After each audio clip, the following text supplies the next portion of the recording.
जय गुरु जी संगत जी। सारी संगत को मेरा प्रणाम। आज बड़े दिन बाद गुरु जी की मौज हुई है ऐसा लगता है। मौज मैं इसलिए कह रहा हूँ क्योंकि आज गुरु जी ने ना सत्संग करने का मौका भी बनाया और मन भी बनाया एक साथ, और वो भी उस समय बनाया जिस समय गुरु जी ने मेरी शुरुआत करवाई थी। मतलब जब इस चैनल की, इस सत्संग सेवा की गुरुजी ने शुरुआत करवाई थी, उस समय क्या होता था कि रात को 10 बजे बाद 10:30 या 11 बजे के आसपास मैं सत्संग करने के लिए बैठता, क्योंकि दिन भर में मुझे टाइम नहीं मिलता और सबके सामने सत्संग कर नहीं पाता, छुप के करना होता मुझे सत्संग, क्योंकि बहुत सारे रीज़न्स हैं। सबके सामने पता नहीं है सबको, और फैमिली सारी जो गुरुजी को जानती है अभी भी मानती नहीं है, तो उस वजह से काफ़ी मुश्किलें होती। लेकिन धीरे धीरे गुरुजी सबको जोड़ रहे हैं। तो हुआ ये कि उस समय ना सत्संग नहीं कर पाता। उस समय क्या होता, मतलब चुप रहता, और रात को जब मुझे मौका मिलता, जब सब सो जाते या तो अकेले रूम में अंदर बैठ के मैं सत्संग करता, और रात को 11:30-12 बजे के आसपास सत्संग ख़त्म होता, पूरा होता। तो आज वही समय है, 10:20 घड़ी में समय अभी हो रहा है, और मुझे वो समय याद आ गया उस समय का जब गुरुजी शुरुआत करवाई थी गुरुजी ने।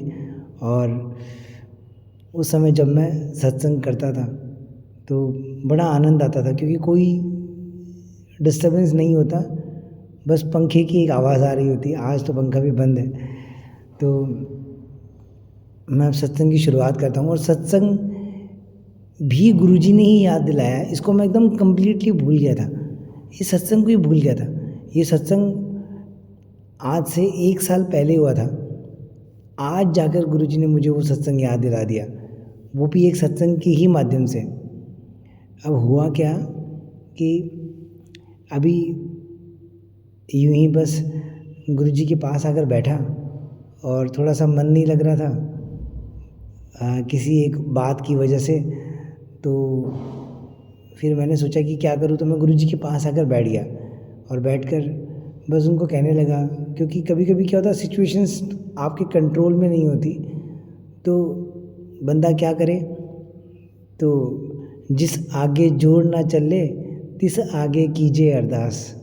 तो मैं आ गया इनके पास, तो इन्होंने आते ही मुझे उस बात का जवाब, जो पहला इंसिडेंट यहाँ गुरुजी के सामने आने के बाद हुआ, वो उसी बात का एग्जैक्ट जवाब था। तो लेकिन मैं अभी इस सत्संग पे नहीं जा रहा, क्योंकि मुझे कुछ और सत्संग करने के लिए गुरुजी ने यहाँ भेजा है अभी।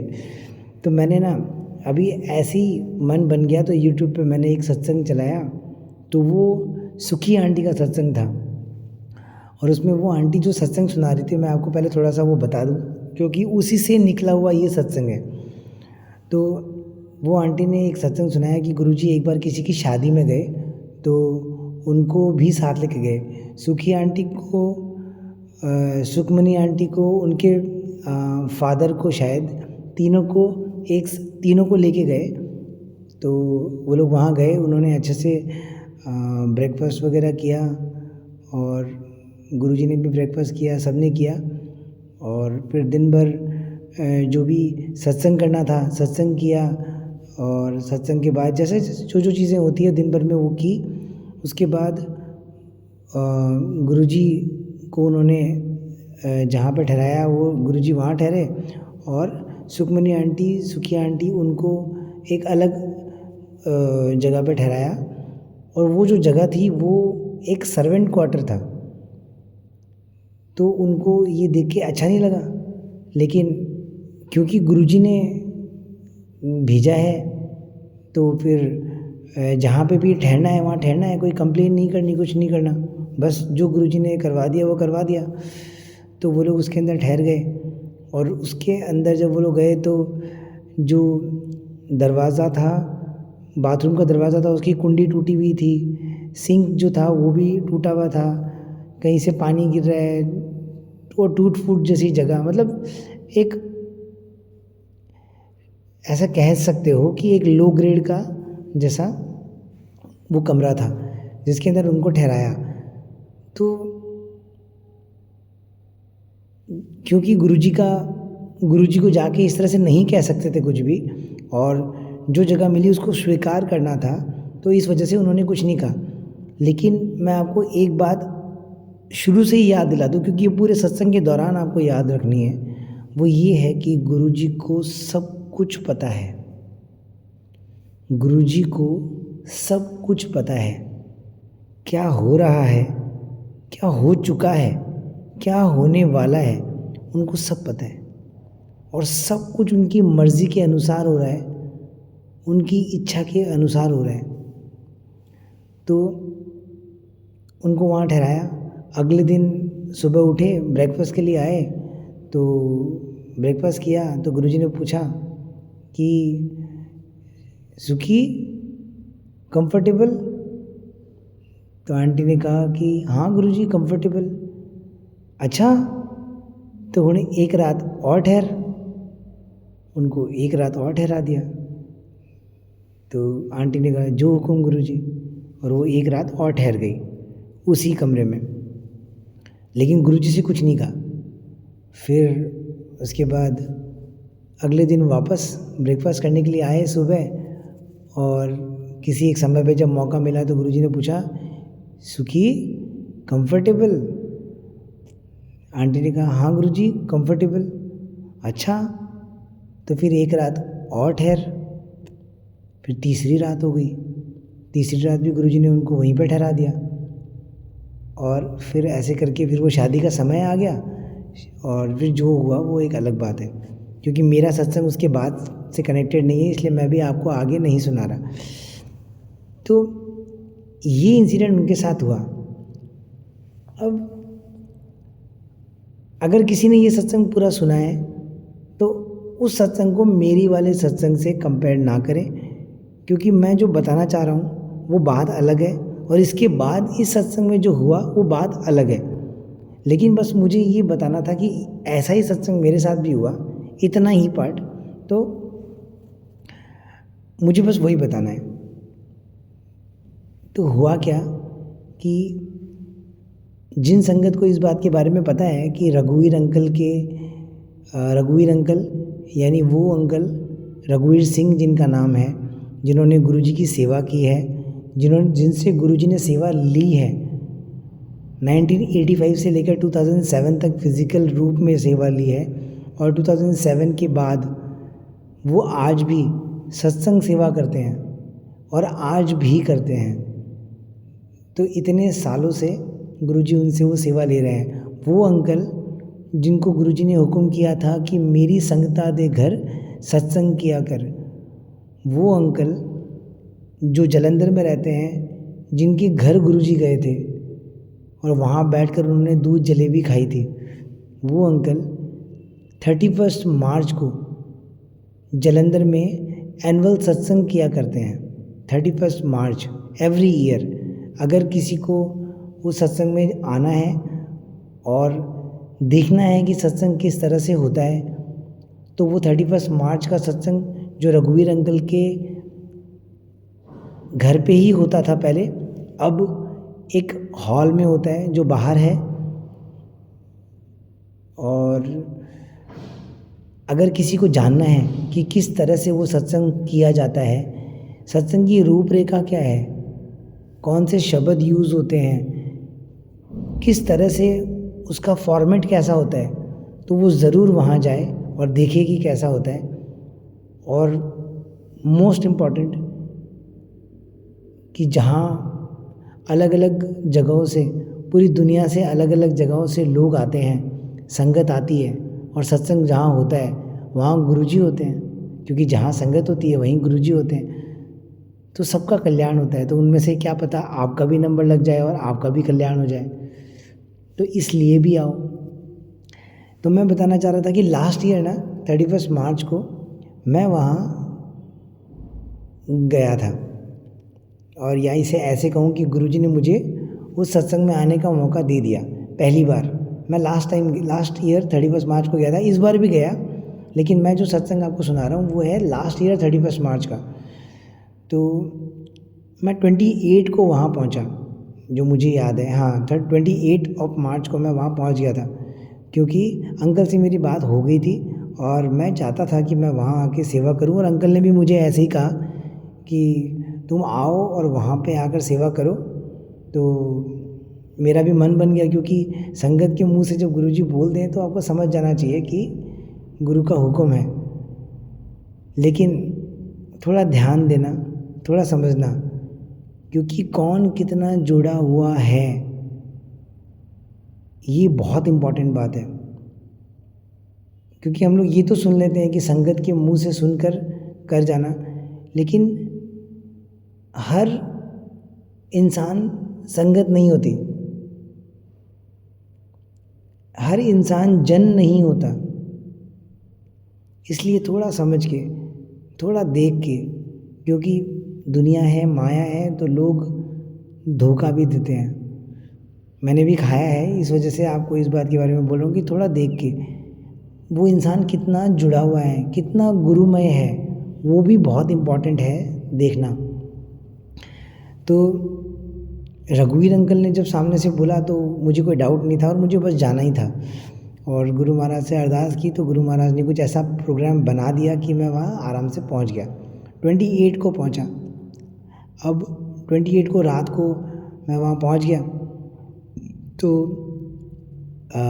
जो उनके रघुवीर अंकल के जो सबसे बड़े बेटे हैं, जिनका नाम है बाबा अंकल, तो उन्होंने मुझसे पहले तो हम लोग वहाँ थे, तो मैंने उनको बोला कि अंकल ठहरने के हिसाब से, तो उन्होंने बोला कि देखो आपको तो 4-5 दिन यहाँ रुकना है, तो ज़्यादा महंगी होटल तो नहीं चाहिए या कैसी चाहिए। तो मैंने बोला कि एक बजट में ही हो तो ठीक है, क्योंकि 4-5 दिन रुकना है, लेकिन ज़्यादा वो भी नहीं हो, लो भी नहीं हो। तो अंकल ने बोला नहीं, एक है वो ठीक है, बजट में भी है और सही भी है।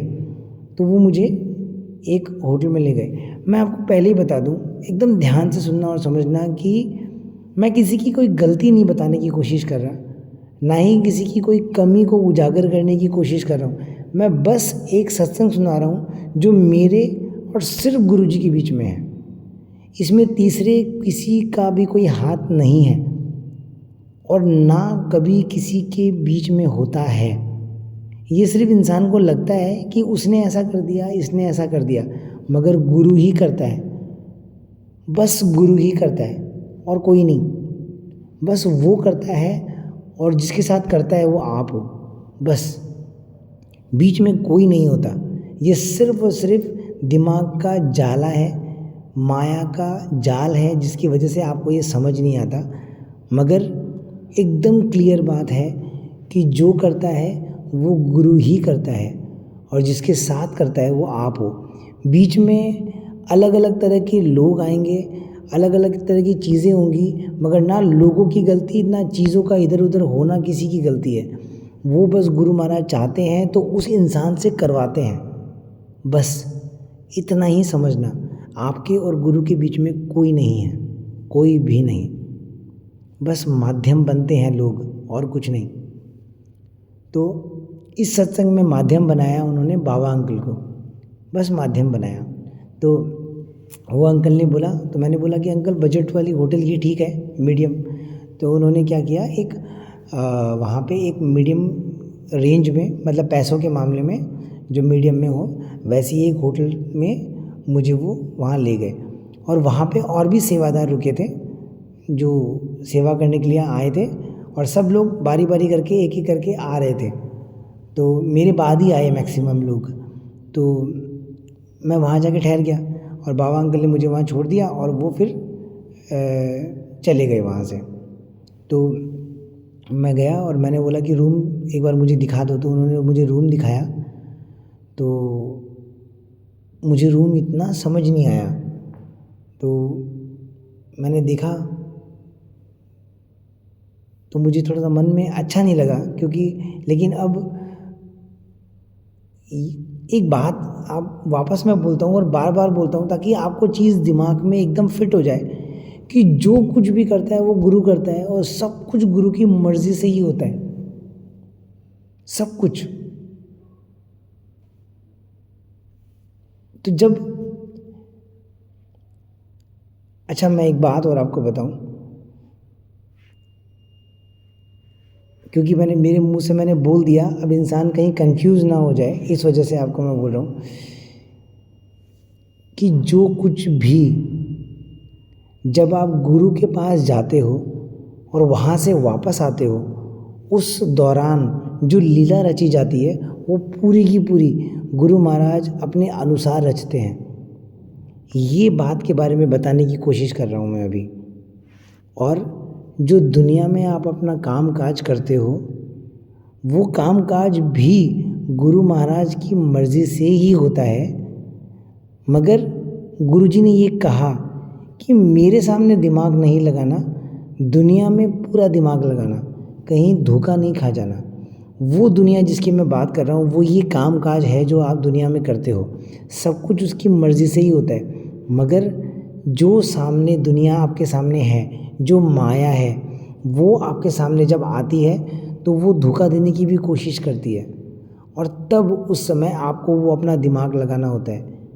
और जहाँ नहीं लगाना होता है वो है वो जगह जिस जगह आप गुरु महाराज की तरफ चलते हो, कोई सत्संग है, कहीं यहाँ से जलंधर गए हो, यहाँ से बड़े मंदिर गए और वापस अपने घर आ रहे हो, ये जो आपका गुरु महाराज के तरफ जाना और वापस आना होता है, जो सत्संग भी होता है, जो एक दर पर दर्शन करना होता है, ये सारी चीज़ों, ये शुरुआत से लेके अंत तक गुरु महाराज की एक लीला है, एक मर्ज़ी है उसकी अपनी, और उसको आपको उसी तरह से देखना है। लेकिन जब दुनिया में उतरो, दुनिया के काम काज करो, दुनिया के लोगों से डील करो जो संगत नहीं है, ऐसे जब लोगों से आपको डील करना है तो आपको अपना दिमाग इस्तेमाल करना है।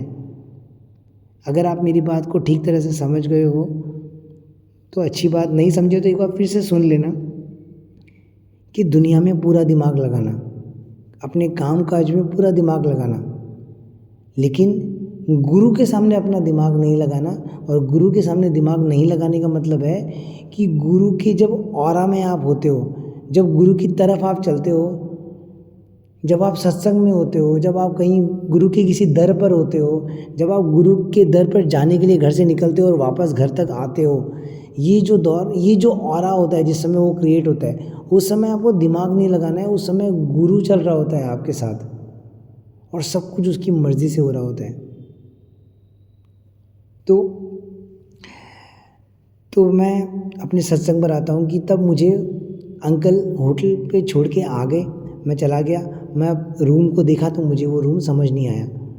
मैंने एक और रूम देखा, मुझे वो भी समझ नहीं आया, दूसरा तीसरा रूम देखा, मुझे वो भी समझ नहीं आया। अब मैं क्या करूँ? तो अब मैं पीछे घूम के अंकल को भी नहीं बोल सकता कि मुझे अंकल ये समझ नहीं आई होटल, रात को 11:30 बज रहे थे और शर्म भी आ रही थी बोलने में कि अंकल ने मैंने जैसे बोला उसी तरह से उन्होंने मुझे एक होटल करवा दिया। अब मैं उनको बोलूँ कि तो वो सोचेंगे कि यार कैसा बंदा है, तो ऐसे भी नहीं बोल पा रहा था। अब क्या हुआ कि मैंने एक चीज़ और देख ली, इसको गलत वे में नहीं सुनना, पॉजिटिव वे में सुनना, सही तरह से सुनना, क्योंकि ये दुनिया है, सब कुछ होता है। तो मैंने मेरे सामने ही एक दूसरे रूम से एक लड़के और एक लड़की को निकलते हुए देख लिया और मुझे समझ भी आ गया कि वो होटल किस तरह की थी, यानी उस होटल में क्या क्या भी चलता है। और फिर उसके बाद लास्ट में फाइनली मैंने जिस रूम को मैंने बोला कि ठीक है मुझे दे दो, ये वाला रूम ही दे दो, उस रूम से जब मैं उस रूम में एंटर कर रहा था, वो रूम मेरे जस्ट पहले ही एक लड़के और एक लड़की ने मिलकर चेकआउट किया था। तो मुझे जो पिक्चर है वो सामने दिखाई दे रही थी, क्योंकि दुनिया है, इस तरह के कर्म कांड चलते ही रहते हैं। तो मुझे अजीब लग गया, थोड़ा सा बुरा लग गया मन के अंदर, लेकिन ये बहुत नॉर्मल बात है, होटल्स में ये होना बहुत नॉर्मल बात है। लेकिन मुझे बुरा लग गया कि मुझे इस तरह की होटल में नहीं रुकना था। लेकिन ये दोष तो मैं अंकल को नहीं दे सकता, क्योंकि उनको तो इसके बारे में हिंट भी नहीं है। उन्होंने तो मुझे एक सिर्फ बजट की होटल बताई है, बस, इससे ज़्यादा और कुछ भी नहीं। अब मैं क्या करूं? मैंने बोला कि अब उपाय तो नहीं है। मैंने उन रूम में से ही जो भी मुझे ठीक ठाक लगा, मैं उस रूम के अंदर जाके ठहर गया। लेकिन मेरा अंदर से दम घुट रहा था, अच्छा नहीं लग रहा था अंदर से। मैं रूम में रात को कितनी देर तक तो ऐसे ही बैठा रहा, अच्छा नहीं लग रहा है, सोच रहा हूँ। और लास्ट में जब मेरी हिम्मत टूट गई, मैंने सोचा कि अब मैं ना कैसे तैसे करके आज रात यहाँ पे गुजारो, और अगले दिन जाके मैं बोल दूँगा अंकल को कि ना अंकल, मुझे तो वो रूम समझ में नहीं आया और मुझे कोई दूसरी होटल करवा दो, या खुद से ही दूसरी होटल जाके देख लूँगा और वहाँ जाके ठहर जाऊँगा। डिसाइड कर लिया मैंने। जैसे ही मैंने डिसाइड किया, तुरंत देखो गुरु महाराज की टाइमिंग को देखो, जैसे ही मैंने डिसाइड किया मुझे तुरंत वो सत्संग याद आ गया, सुखी आंटी वाला, जब गुरुजी ने उनको एक सर्वेंट क्वार्टर में ठहरा दिया और उनसे पूछा, जबकि गुरुजी को पता था कि ये इनके ठहरने लायक रूम नहीं है, ये एक गोडाउन जैसा, या एक, बस समझाने के लिए बोल रहा हूँ कि एक लो ग्रेड एक रूम है जो उनके लिए बिल्कुल भी सूटेबल नहीं है। लेकिन गुरुजी ने उनको उसमें ही ठहराया और पूछा कि सुखी कंफर्टेबल? लेकिन उसने क्या कहा, आंटी ने क्या कहा? आंटी ने कहा कि गुरुजी कंफर्टेबल। तो गुरुजी को तो पता था, फिर भी गुरुजी ने कहा कि ठीक है, तो फिर एक रात और रुक। अब वो बात मुझे उस समय याद आ गई। अब मेरे अंदर से एकदम, मैं तो अंदर से हिल गया, क्योंकि मुझे ये पता था और 100% पता था कि ये सब कुछ गुरु महाराज की मर्ज़ी से हो रहा है, बस मन को नहीं मना पा रहा था। फिर मैंने बोला कि नहीं, रुकते हैं। तो मैंने मन से रुकने की उसमें कोशिश की और ठान लिया कि हाँ अब मैं रुकूंगा। लेकिन गुरु महाराज नहीं रुकते हैं, उनका काम नहीं रुकता। आप जहाँ मानोगे वो एक नई ट्रिक के साथ तैयार होते हैं।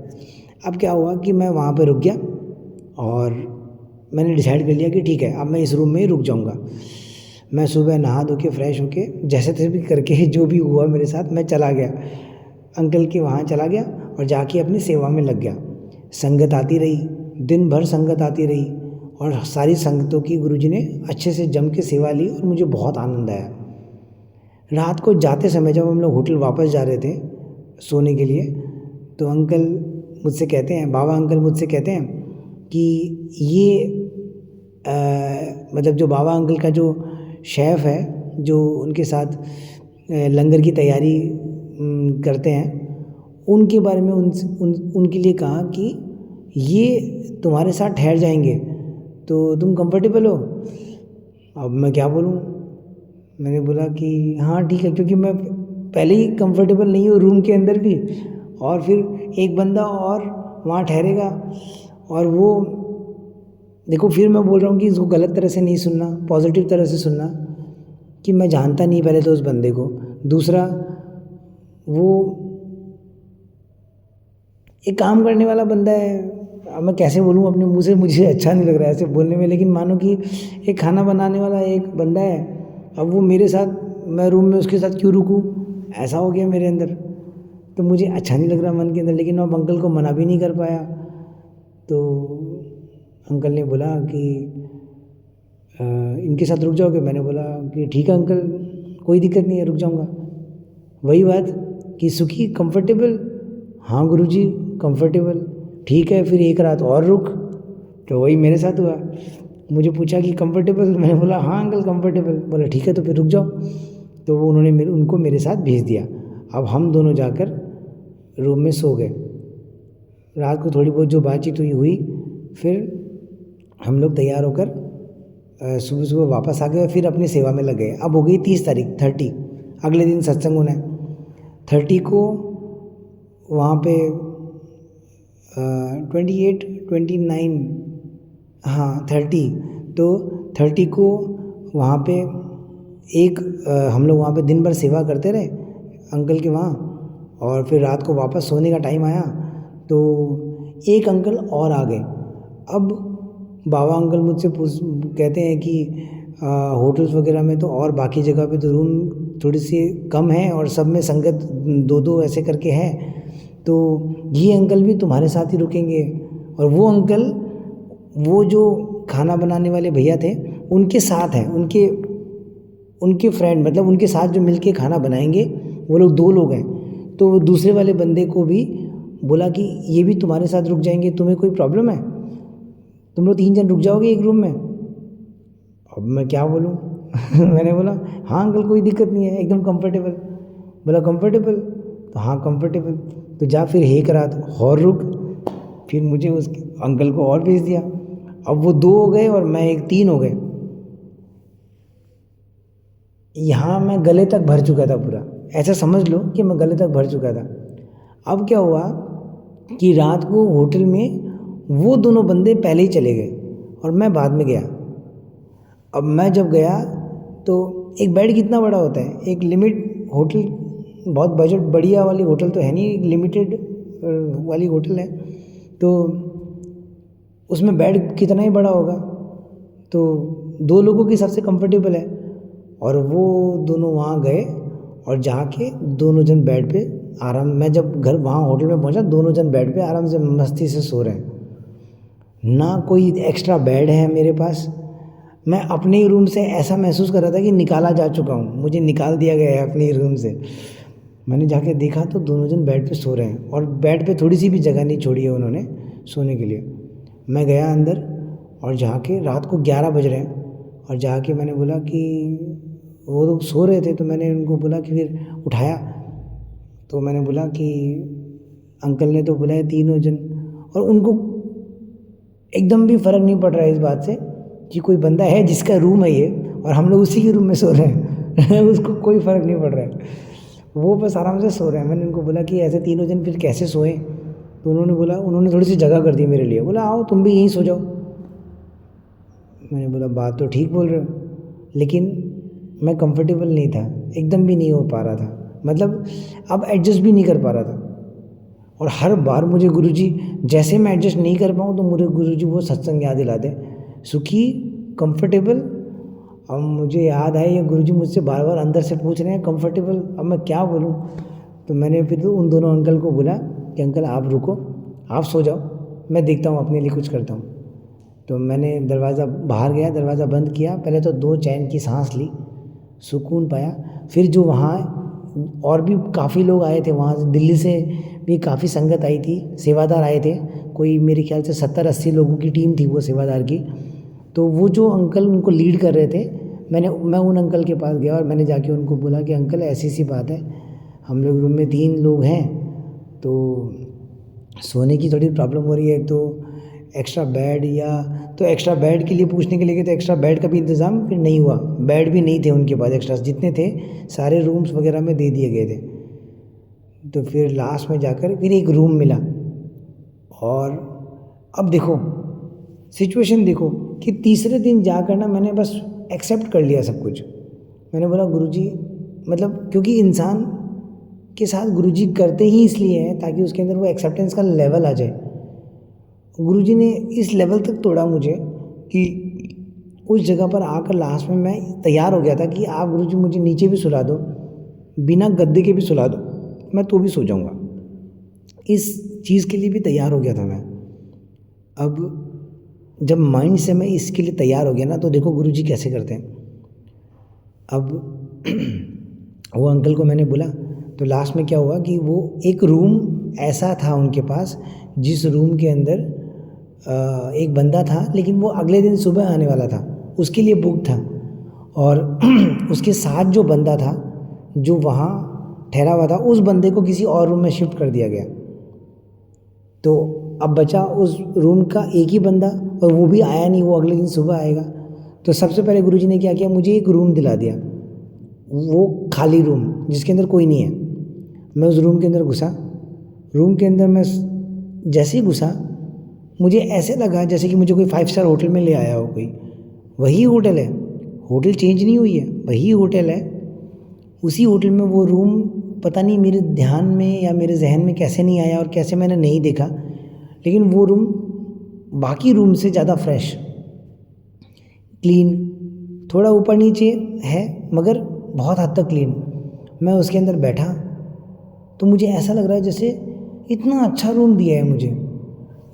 अब कोई बंदा आने वाला भी नहीं है तो मुझे किसी के साथ रूम शेयर भी नहीं करना है। सुबह तक मैं अकेला हूँ तो मैं आराम से रात को शांति से सो सकता हूँ। मैं सो गया, सुबह उठा और सुबह उठकर फ्रेश हो गया। इतने में वो सेवादार अंकल जो मेरे उस रूम में ठहरने वाले थे वो आ गए। वो आए, एकदम मस्त बंदा, एकदम मस्त बंदा। वो आए, उनसे बातचीत हुई, वो थोड़ा फ्रेश हुए और फ्रेश होने के बाद वो निकल गए वहाँ से वापस से। मतलब आए कब और गए कब मुझे पता ही नहीं, लेकिन उसके बाद वो चले गए। मैं अपना आराम से धीरे धीरे फ्रेश हुआ, तैयार हुआ, जैसे मुझे होना था मैं वैसे ही हुआ और होके फिर मैं भी वहाँ चला गया। और ये बात है अगले दिन 31 की, जिस दिन वो सत्संग होना था, जिस दिन वो एनुअल सत्संग होना था। उसके बाद फिर गुरु महाराज ने बहुत अच्छे से, मतलब मैं कैसे बताऊं कि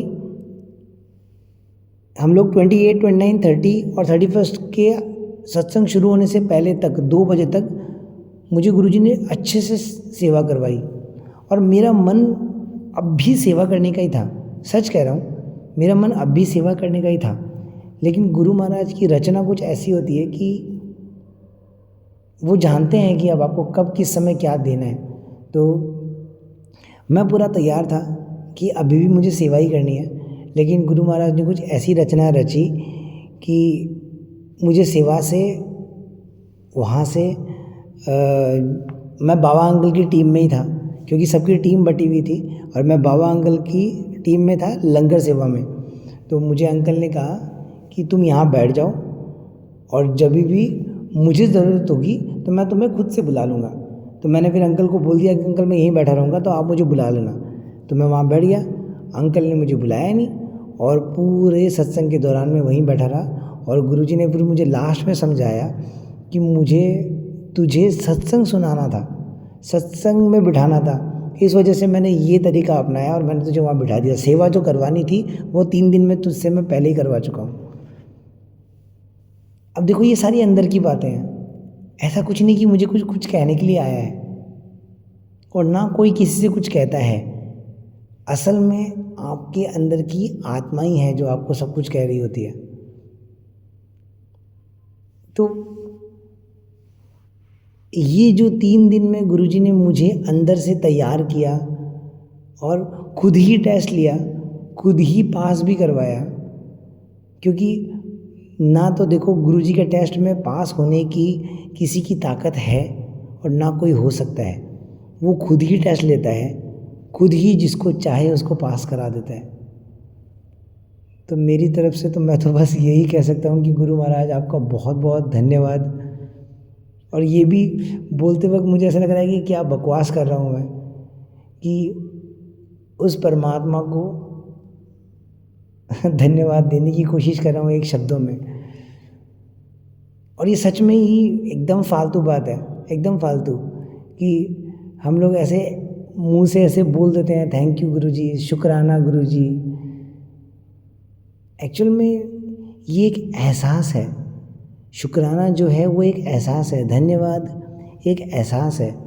वो आपके अंदर होना चाहिए, ना कि आपको मुंह से बोल के बताना होता है, वो बस आपके अंदर होना चाहिए। गुरु महाराज को आपके मुंह से नहीं सुनना होता है, क्योंकि वो तो तब भी था जब शब्द ही नहीं थे, जब रस, गंध, शब्द इन सब जैसी कोई चीज़ें नहीं थी, वो उस समय भी था। तो उसे इस शब्दों की ज़रूरत नहीं है, वो तो महसूस करता है। आप भी महसूस करो, आपके अंदर उस धन्यवाद को महसूस करो, उस शुक्राना को महसूस करो जो आप उस गुरु को देना चाहते हो। बस मुंह से बोलो, आपकी इच्छा है, मगर ना भी बोलो तो कोई फ़र्क नहीं पड़ता। बस महसूस करो उस थैंक यू को अपने अंदर, उस परमात्मा के लिए, उस शिव के लिए, उस सदाशिव के लिए, उस बेअंत के लिए, उस परमात्मा के लिए, उस गुरु जी के लिए। बस इतना ही करो। तो गुरु जी मेरी तरफ से ये धन्यवाद स्वीकार कर लेना। और अब आज्ञा लेता हूँ। जय गुरु जी, जय गुरु जी।